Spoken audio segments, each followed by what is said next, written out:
Good afternoon. I'm an idiot, and I've made some mistakes in my life. One of these was life-changing, and it happened about 10 years ago. On release, I purchased both Diablo 3 and Rome Total War 2. The psychological damage inflicted upon me was so devastating that I swore it would never happen again. I closed myself off to the gaming world. Aside from ROM hacks for Super Mario World, I spent a decade without buying or trying any new games. But I continued to play Civ 3. This is my Steam account. This is how many hours I've played. I may have made a habit of leaving the game open overnight and while waiting for multiplayer lobbies, or I might be trying to save face in case my mom sees this. This is something that I will let you decide. But regardless, my experiences have not been tainted. My palate is cleansed, my soul pure. I am the guy from that meme. Times 5. And as that guy, I feel I'm in a unique position to provide a completely objective assessment of Civ 3. Wait, hold up, that's not true. I'm the most biased man in the world. But I do have a unique perspective. Let's talk about the game. The first step in making my case is to compare it to other Civ games. Let's try to understand the interesting position and role that Civ 3 has within the franchise.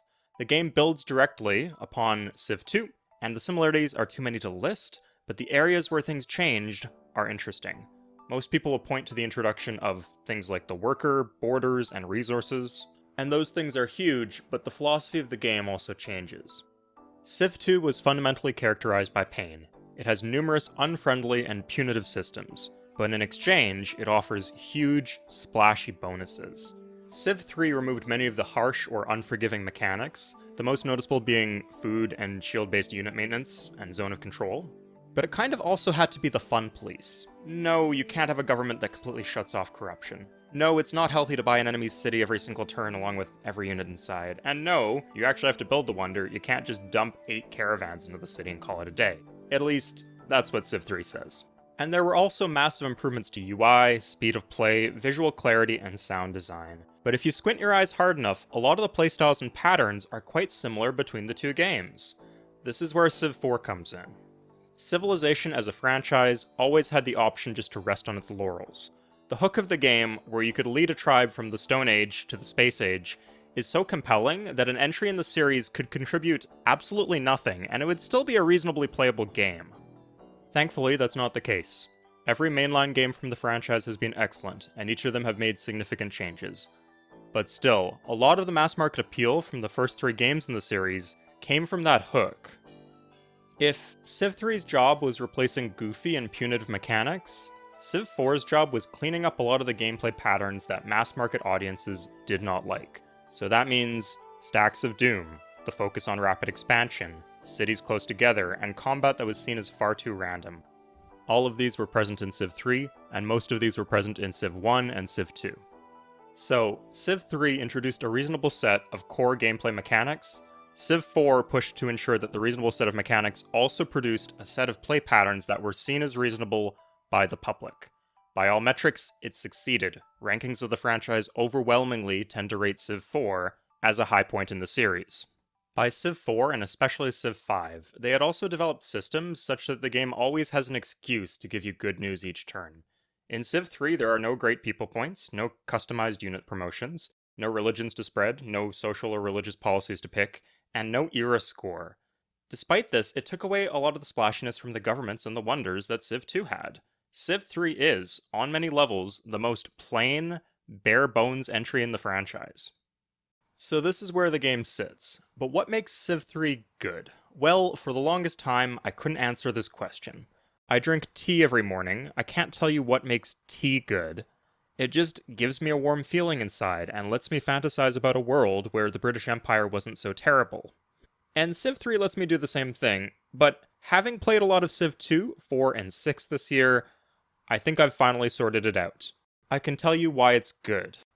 Let's start with the UI. Civ 3 is the first game in the series with a modern UI that has everything you need.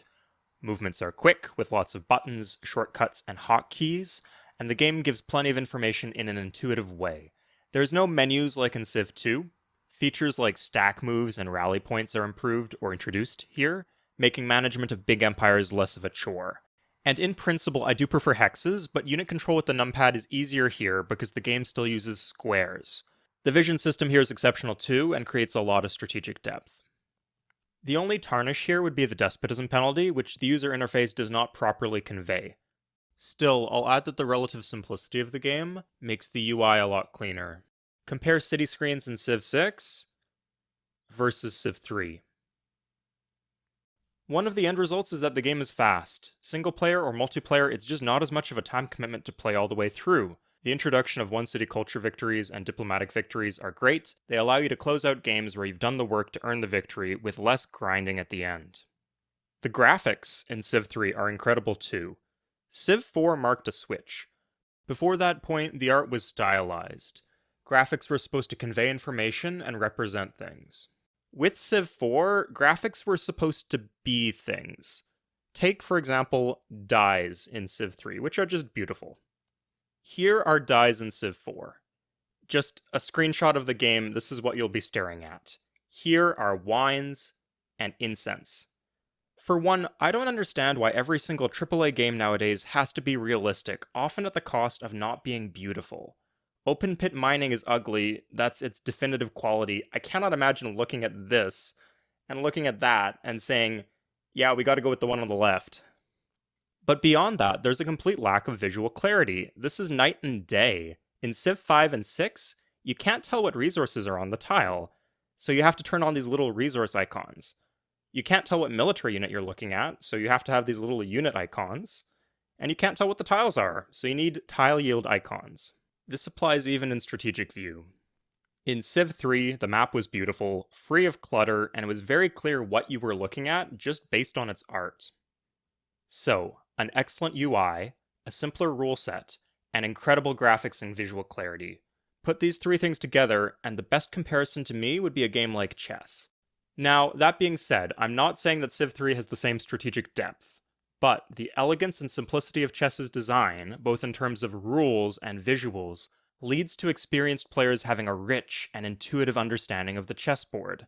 People can play it blind. Puzzles are very popular. People can look at the board and they can tell you in a second how the game got where it is and where it might be heading. This is a variation of the Caro-Kann opening, or there's mate in 4 on this board. How often do you open a post on Reddit with a screenshot of a later Civ game and you have no clue what the poster wants you to take away from it? The design of the icons for each piece is striking, and chess has just less going on screen. But that doesn't make the game worse or lacking in depth. It is just an unambiguous positive quality about the game. Civ 3 is the same way. It's like the platonic ideal of a 4X game. Sure, the bells and whistles have been stripped away, including some of the dopamine hits you get from ending your turn, but the game is refreshing, it is intuitive, it is elegant. And like chess, it is also excruciatingly hard. The AI in Civ 3 is quite effective at playing the game, and will present a substantial challenge even before you turn up the difficulty. It has some bad habits, but it gets what it fundamentally needs to do to win. It expands ruthlessly, it will bully weaker neighbors, including you, it will make good government choices, and because of the fewer bells and whistles, you can't cheese your way to victory as easily. There's just not that much going on here. You have to get the fundamentals. Growing your cities, managing happiness, city placement, worker moves, unit positioning. You can't just build every building, you need to actually get what they do, and when they are good. And the trade system. Open table. Everything is at your fingertips. But of course, the computer is smart, they're going to be trading too. So, how about the actual content of the game? The flesh beneath its isometric skin? Well, I wish I could tell you it was also perfect. And it's great, don't get me wrong, but the bar we're trying to clear here is pretty high. So no, the civs are well balanced, but some of the unique units don't do much. Some buildings are useless.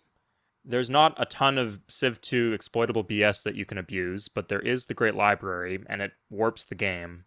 Culture flips and the despotism penalty are tedious, and the government system is a huge missed opportunity. Either you play Republic, or you wish you were in a position where you could play Republic.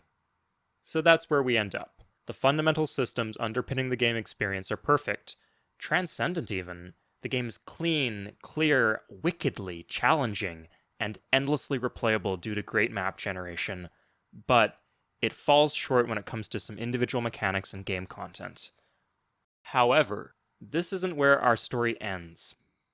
Over time, games have moved away from modability. We've seen entire genres of games spring up from fan mods, like MOBAs and Battle Royale shooters. But sadly, the industry has changed, and this includes the Civilization franchise.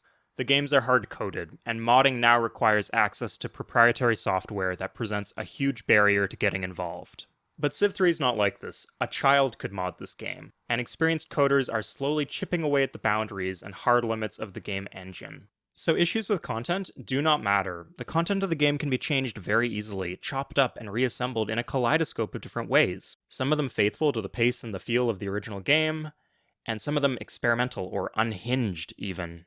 It's a testament to community, people working together because they love something. The modding community for Civ 3 is still very active, and there's no limit to what can be done. And again, UI, visual clarity, graphics, fundamental systems like vision and borders. Any mod you make is going to be built on this wonderful framework. There is not a more perfect vessel for the spirit of human creativity and ingenuity to blossom from than the core programming that makes up Civilization 3. Everything I've said in praise or criticism of Civ 3 here is especially true of multiplayer. Yes, scientific great leaders are busted. If you don't want someone getting the pyramids on turn 10 of your multiplayer game, you can mod that out, or make whatever other homebrew changes that you want. But multiplayer has developed into something new. There's nothing else remotely like it. Tell me, seriously, what is like it? It is a turn-based strategy game with both base-building elements and a ton of interactive combat throughout all stages of the game. It's not just building up for 100 turns with one fight. People fight over space, they fight over resources. There's action all over the map.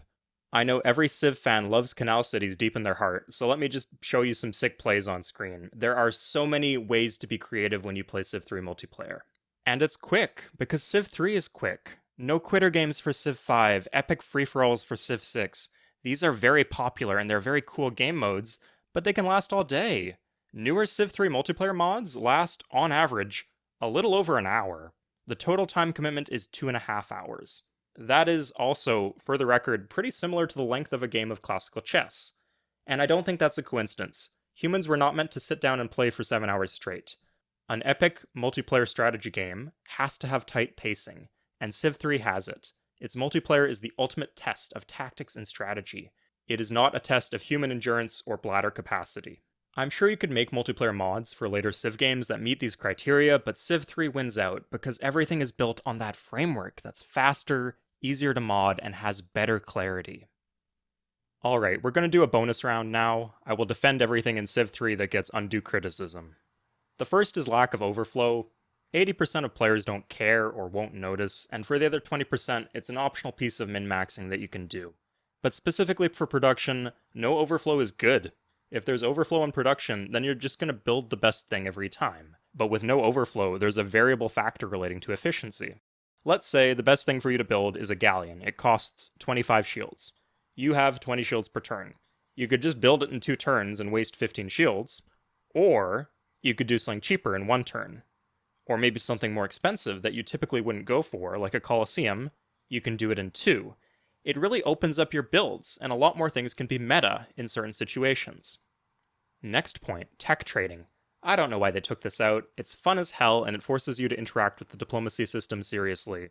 But beyond that, it compensates players who spawn on crowded landmasses and rewards exploration in a way that makes sense, instead of just showering the player with arbitrary bonuses, which is also fine. For the record, exploring in Civ 6 is really cool, but Civ 4 did not have those bonuses, and it didn't have early game tech trading, so as a result, the exploration in Civ 4 ends up being a weak point of an otherwise incredible game.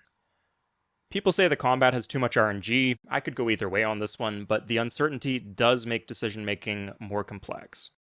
And lastly, we have 1 unit per tile. I will do a whole video on this, but 2 things. For one, stack moves speed up the game, which is just inherently valuable. But also, look at these clips. The designers should be giving incentives to split up your units, like we have in Civ 3. If the game urges you to jam your units down tight corridors, that's not fun, whether or not you're mechanically restricted from doing so. Civ 3 has systems that reward you for splitting up units, and those systems are what matters, not the presence or absence of a mechanical restriction on unit stacking.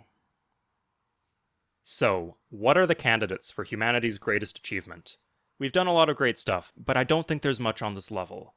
What could you say? Ocarina of Time? It's amazing, but it doesn't have the infinite replay value of Civ 3. What else? Philosophy, music, nuclear power, the internet? Now you're just listing a bunch of things from Civ 3. I think you have to concede. The issue is settled. Civilization 3 is the greatest thing that humanity has ever accomplished. So far. Civ 7's coming out soon, and I have an open mind. If you want to hear my thoughts on it, subscribe and I'll give you some more stupid video essays like this one. To everybody else, buy Civ 3 on Steam, tell your family that you love them, do your laundry now so you don't forget, and have a wonderful day. Cheers.